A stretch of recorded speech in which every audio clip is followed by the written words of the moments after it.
Leyti Ndiaye chef département mine Dangote Cement Sénégal. Projet mine dafay dugg rek ci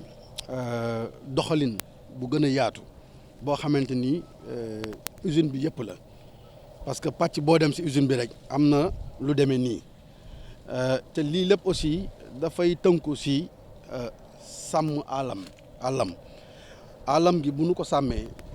ci la ñuy am jàmm suñuy dëkkandoor am jàmm ci cadre boobu la ñu ni nu ngi liggéey nu ngi def koom-koom waaye tamit sunu xel yedd nañu ci nu góorgóorlu ba fi ñuy liggéeyee ñu sàmm gàncax gi sàmm jur gi sàmmaale àllam gi ko wër lépp donc moo tax tey jii ngeen gis ci journée mondiale de l'environnement démb ba léegi ñu ngi wër ci gox-goxaan yi ñu wër ak tamit ci biir usine bi pour jëmbat ay garab jëmbat garab nag dafa am solo ci dund ndax doomu aadama dafa soxla maanaam dund def industrie def développement waaye loolu dafay ànd ak maanaam ay jéyee ci jaww ji garab nag boo ko jëmbatee dafay participer ci wàññi fixer gaz carbonique buy dégager wu ci industrie yi dafay tax vraiment aussi façon dundin yi nekk ci suuf di continuer di dund mu nekk njëriñ ci doomu aadama tax aussi taw bi gën a bari moo tax ngeen gis ñun tàmbali nañ déjà di xalaat mine yi ñuy gas nii naka la ñuy def ba dundalaat ko ba mu nekk njëriñ ci askan bi. projet restauration boobu nan lay demee. waaw projet restauration boobu comme ñun dañuy gas projet bi dafa am ay pàcc bi njëkk moom mooy la nga fi fekkoon ci suuf su baax nga jël ko denc ko su ëllëgee boo commencé di suulaat pax yi nga xam ne nun dañoo am benn gis-gis mooy pax yi duñu ko suulaat ba mu jeex dañu koy suul partiellement indiwaat suuf soo suñu jëloon au départ def ko ci kaw su ko defee bu ñu ko arrosé jëmbat ci danañ am diversité biologique ou diversité végétale aussi nga xam ne la fi nekkoon bu njëkk nekk ci biir suuf si dafay dundaat ñu boole ko ay garab yu bees topp nag maintenant di suul di jëmbat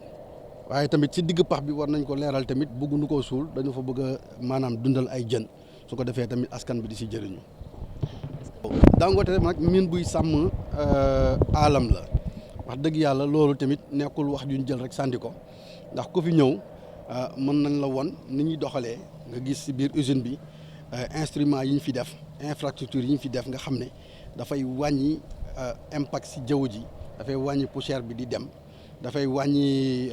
yàq ndox dafay wàññi également poussière bi jóge ci centrale énergétique bi mu dem ci jaww ji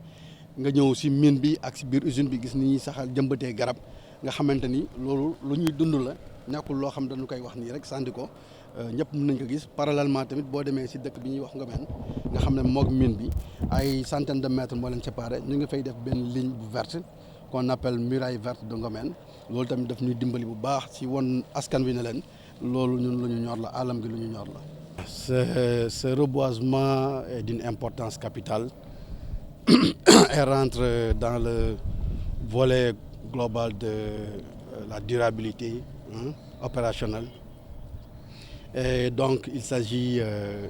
d'être toujours dans la stratégie de compensation donc, des écosystèmes. Parce que tout simplement, les industries extractives, les mines, ont une connotation destructive. Et nous, on a voulu anticiper donc, sur cette phase future de réhabilitation. Donc déjà de faire la préparation donc à cette réhabilitation en commençant par un reboisement donc d'espèces végétales identifiées donc qui ont une utilité aussi bien donc environnementale que consommation parce qu'il y a des arbres fruitiers parmi ces plantations. Et comment se fait cette réhabilitation? Voilà, cette réhabilitation normalement doit respecter un certain nombre de procédures. Il faut savoir que avant donc les opérations d'excavation, nous avons trouvé ici un écosystème initial avec des espèces végétales, flore et des espèces animales, faune. Donc ces activités ont un certain nombre d'impacts sur ces espèces-là. Alors, la stratégie voudrait de toujours restaurer donc cet environnement, ces écosystèmes initiaux, en essayant donc de ramener donc cette vie qui était là au départ. Alors ce que nous faisons nous, avant toute excavation, nous gardons ce qu'on appelle le sable humifère, le découvert végétal, qu'on appelle topsoil en anglais, que nous stockons, ok, et que suivant les étapes de réhabilitation où on se trouve, nous ramenons ce topsoil-là qui est riche en donc, matière végétale, en grains de pollen.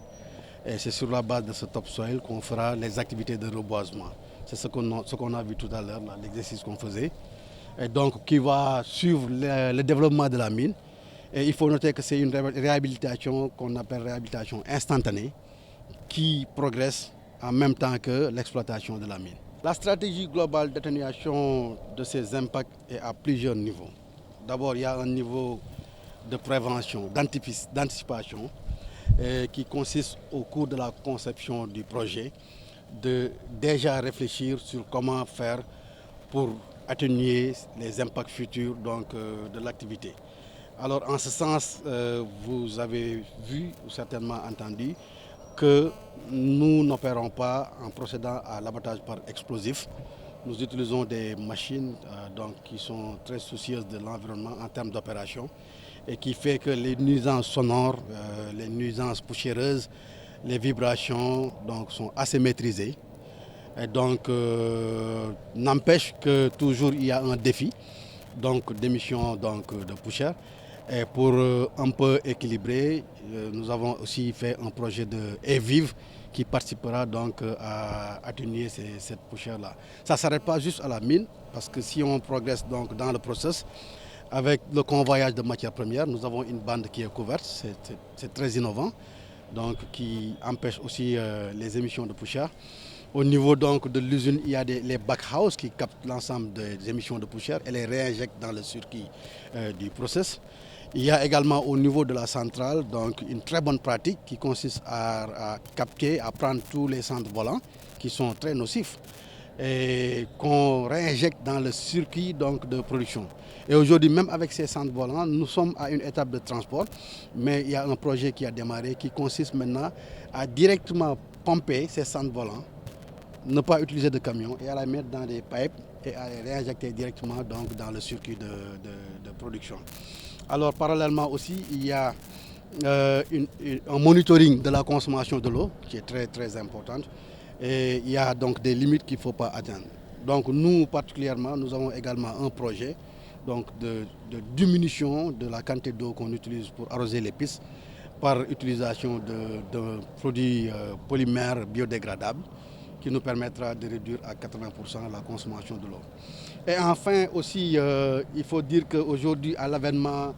du monde vert, des notions d'économie verte, de la croissance verte, et nous sommes dans la réflexion très avancée de ciment vert, qui consiste à réduire également l'utilisation de la matière calcaire. Et tout le monde sait qu'au cours de la cuisson, la décarbonatation du calcaire émet beaucoup de gaz carbonique. Et que donc, pour atténuer et maîtriser ces émissions-là, nous sommes en train de réfléchir sur ce projet de ciment vert. Donc voilà en global l'ensemble des actions et des stratégies que nous menons pour avoir donc une maîtrise sur ces impacts-là.